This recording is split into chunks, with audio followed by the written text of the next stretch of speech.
याकूब की पत्री पहला अध्याय। परमेश्वर के और प्रभु यीशु मसीह के दास याकूब की ओर से उन 12 गोत्रों को जो तितर बितर होकर रहते हैं नमस्कार पहुंचे। हे मेरे भाइयों, जब तुम नाना प्रकार की परीक्षाओं में पड़ो तो इसको पूरे आनंद की बात समझो, यह जानकर कि तुम्हारे विश्वास के परखे जाने से धीरज उत्पन्न होता है। पर धीरज को अपना पूरा काम करने दो कि तुम पूरे और सिद्ध हो जाओ और तुम में किसी बात की घटी न रहे। पर यदि तुम में से किसी को बुद्धि की घटी हो तो परमेश्वर से मांगे, जो बिना उलाहना दिए सबको उदारता से देता है, और उसको दी जाएगी।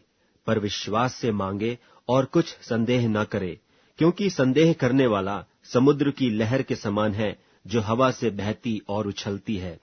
ऐसा मनुष्य यह न समझे कि मुझे प्रभु से कुछ मिलेगा।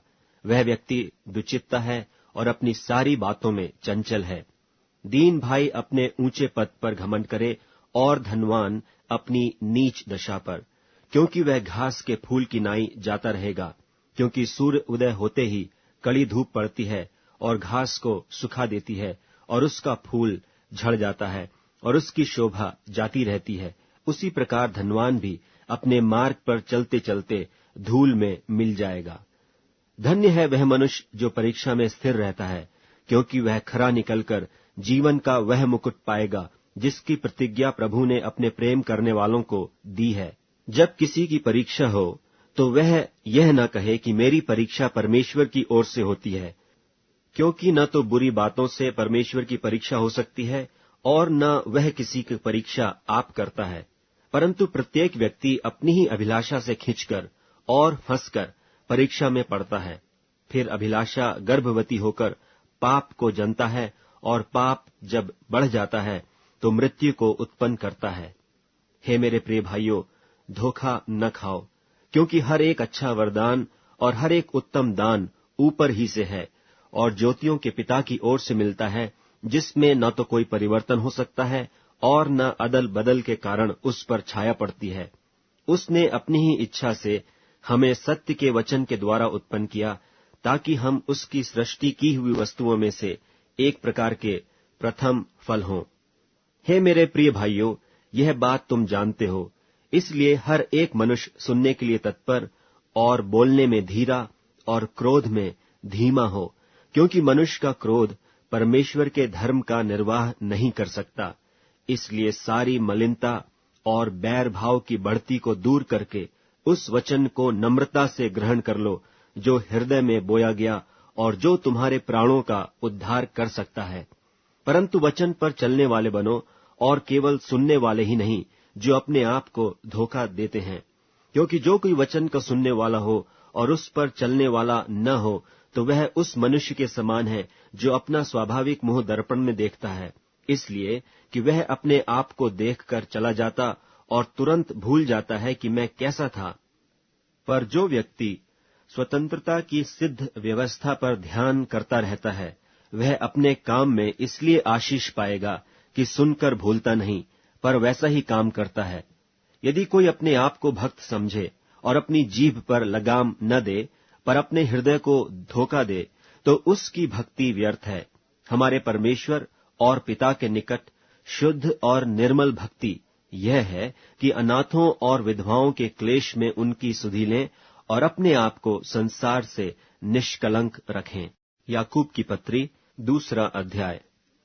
हे मेरे भाइयों, हमारे महिमा युक्त प्रभु यीशु मसीह का विश्वास तुम में पक्षपात के साथ न हो, क्योंकि यदि एक पुरुष सोने के छल्ले और सुंदर वस्त्र पहने हुए तुम्हारी सभा में आए और एक कंगाल भी मैले कुचैले कपड़े पहने हुए आए, और तुम उस सुंदर वस्त्र वाले का मुंह देखकर कहो कि तू वहां अच्छी जगह बैठ, और उस कंगाल से कहो कि तू यहां खड़ा रह या मेरे पांवों की पीढ़ी के पास बैठ, तो क्या तुमने आपस में भेदभाव न किया और कुविचार से न्याय करने वाले न ठहरे?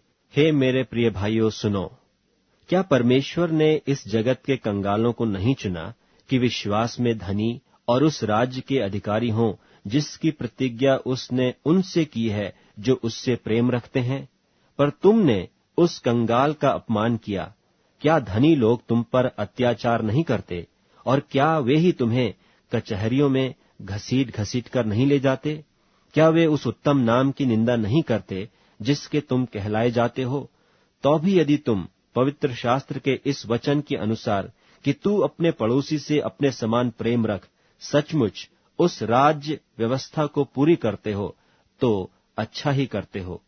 पर यदि तुम पक्षपात करते हो तो पाप करते हो, और व्यवस्था तुम्हें अपराधी ठहराती है।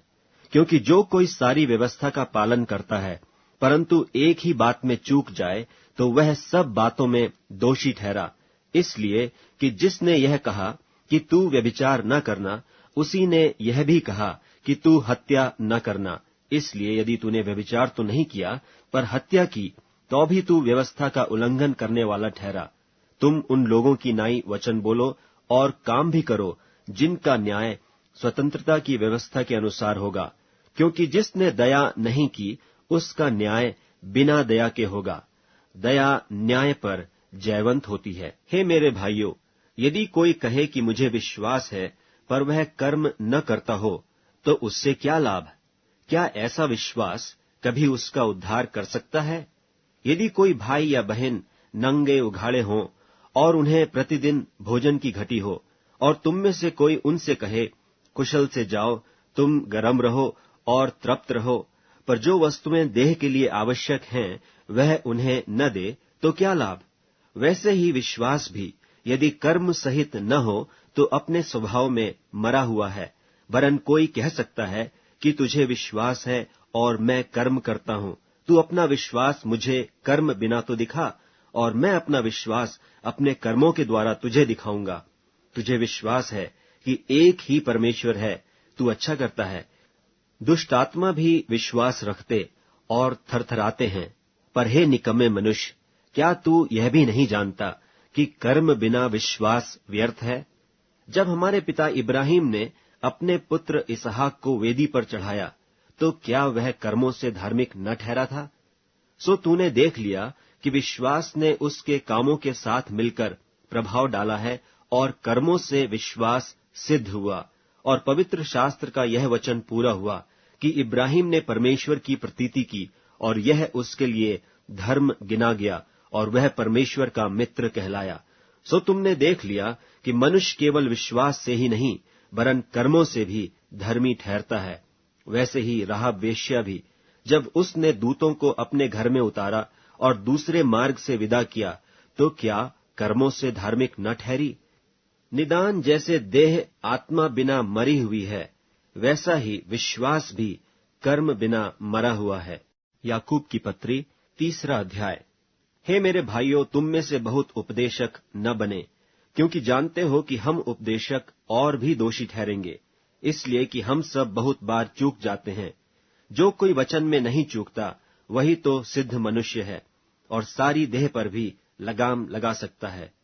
जब हम अपने वश में करने के लिए घोड़ों के मुंह में लगाम लगाते हैं, तो हम उनकी सारी देह को भी फेर सकते हैं। देखो, जहाज भी यद्यपि ऐसे बड़े होते हैं और प्रचंड वायु से चलाए जाते हैं, तो भी एक छोटी सी पतवार के द्वारा मांझी की इच्छा के अनुसार घुमाए जाते हैं। वैसे ही जीभ भी एक छोटा सा अंग है और बड़ी बड़ी डींगे मारती है। देखो, थोड़ी सी आग से कितने बड़े वन में आग लग जाती है। जीभ भी एक आग है। जीभ हमारे अंगों में अधर्म का एक लोक है, और सारी देह पर कलंक लगाती है, और भवचक्र में आग लगा देती है, और नरक कुंड की आग से जलती रहती है। क्योंकि हर प्रकार के वन पशु, पक्षी और रेंगने वाले जंतु और जलचर तो मनुष्य जाति के वश में हो सकते हैं और हो भी गए हैं, पर जीभ को मनुष्यों में से कोई वश में नहीं कर सकता। वह एक ऐसी बला है जो कभी रुकती ही नहीं। वह प्राण नाशक विष से भरी हुई है। इसी से हम प्रभु और पिता की स्तुति करते हैं, और इसी से मनुष्यों को जो परमेश्वर के स्वरूप में उत्पन्न हुए हैं श्राप देते हैं। एक ही मुंह से धन्यवाद और श्राप दोनों निकलते हैं। हे मेरे भाइयों, ऐसा नहीं होना चाहिए। क्या सोते के एक ही मुंह से मीठा और खारा जल दोनों निकलता है? हे मेरे भाइयों, क्या अंजीर के पेड़ में जैतून या दाख की लता में अंजीर लग सकते हैं, वैसे ही खारे सोते से मीठा पानी नहीं निकल सकता। तुम में ज्ञानवान और समझदार कौन है, जो ऐसा हो वह अपने कामों को अच्छे चाल चलन से उस नम्रता सहित प्रकट करे जो ज्ञान से उत्पन्न होती है। पर यदि तुम अपने अपने मन में कड़वी डाह और विरोध रखते हो, तो सत्य के विरोध में घमंड न करना और न तो झूठ बोलना। यह ज्ञान वह नहीं जो ऊपर से उतरता है, वरन सांसारिक और शारीरिक और शैतानी है। इसलिए कि जहां डाह और विरोध होता है, वहां बखेड़ा और हर प्रकार का दुष्कर्म भी होता है। पर जो ज्ञान ऊपर से आता है, वह पहले तो पवित्र होता है, फिर मिलनसार, कोमल और मृदुभाव और दया और अच्छे फलों से लदा हुआ और पक्षपात और कपट रहित होता है, और मिलाप करने वालों के लिए धार्मिकता का फल मेल मिलाप के साथ बोया जाता है। याकूब की पत्री 4 अध्याय। तुम में लड़ाइयां और झगड़े कहां से आ गए? क्या उन सुख विलासों से नहीं जो तुम्हारे अंगों में लड़ते भिड़ते हैं? तुम लालसा रखते हो और तुम्हें मिलता नहीं। तुम हत्या और डाह करते हो और कुछ प्राप्त नहीं कर सकते। तुम झगड़ते और लड़ते हो, तुम्हें इसलिए नहीं मिलता कि मांगते नहीं। तुम मांगते हो और पाते नहीं, इसलिए कि बुरी इच्छा से मांगते हो, ताकि अपने भोग विलास में उड़ा दो।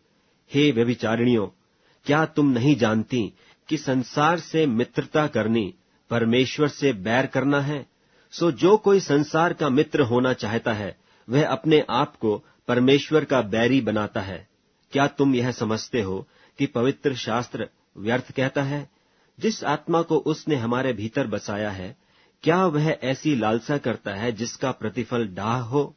वह तो और भी अनुग्रह देता है।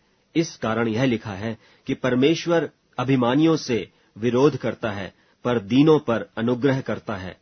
इसलिए परमेश्वर के अधीन हो जाओ और शैतान का सामना करो, तो वह तुम्हारे पास से भाग निकलेगा। परमेश्वर के निकट आओ, तो वह भी तुम्हारे निकट आएगा। हे पापियों, अपने हाथ शुद्ध करो, और हे दुचित्ते लोगों, अपने हृदय को पवित्र करो।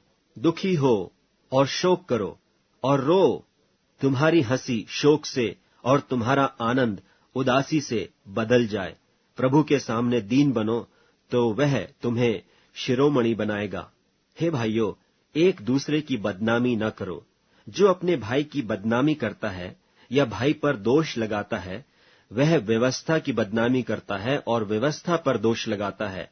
और यदि तू व्यवस्था पर दोष लगाता है, तो तू व्यवस्था पर चलने वाला नहीं, पर उस पर हाकिम ठहरा। व्यवस्था देने वाला और हाकिम तो एक ही है, जिसे बचाने और नाश करने की सामर्थ है। तू कौन है जो अपने पड़ोसी पर दोष लगाता है? तुम जो यह कहते हो कि आज या कल हम किसी और नगर में जाकर वहां 1 वर्ष बिताएंगे और व्यापार करके लाभ उठाएंगे, और यह नहीं जानते कि कल क्या होगा। सुन तो लो, तुम्हारा जीवन है ही क्या?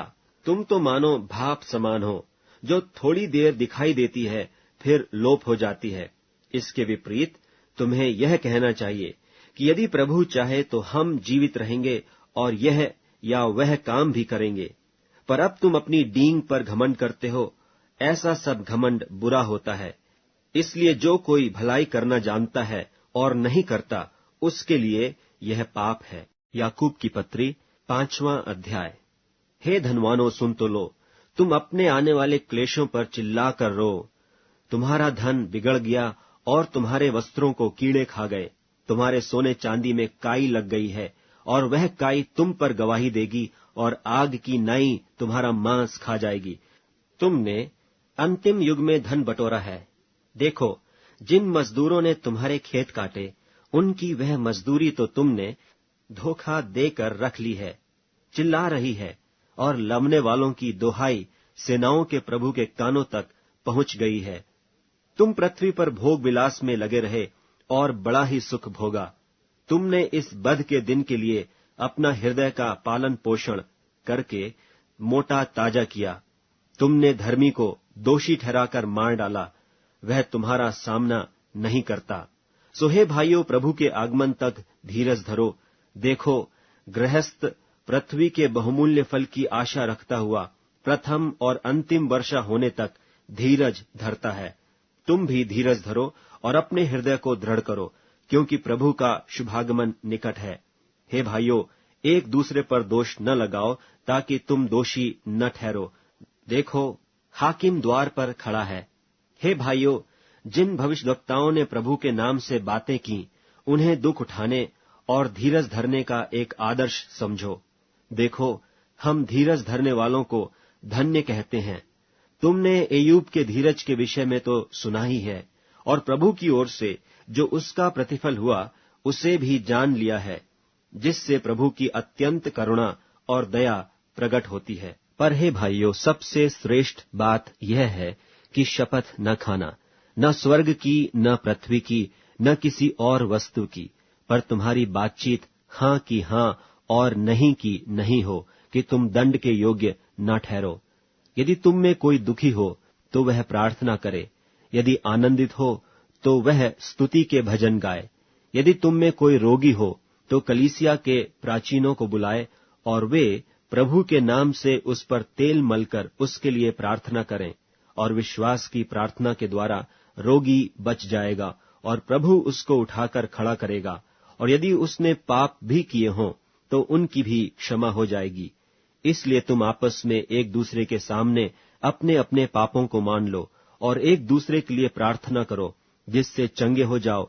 धर्मी जन की प्रार्थना के प्रभाव से बहुत कुछ हो सकता है।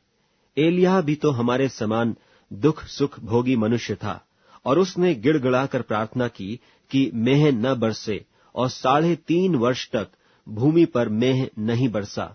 फिर उसने प्रार्थना की तो आकाश से वर्षा हुई और भूमि फलवंत हुई। हे मेरे भाइयों, यदि तुम में कोई सत्य के मार्ग से भटक जाए और कोई उसको फेर लाए, तो वह यह जान ले कि जो कोई किसी भटके हुए पापी को फेर लाएगा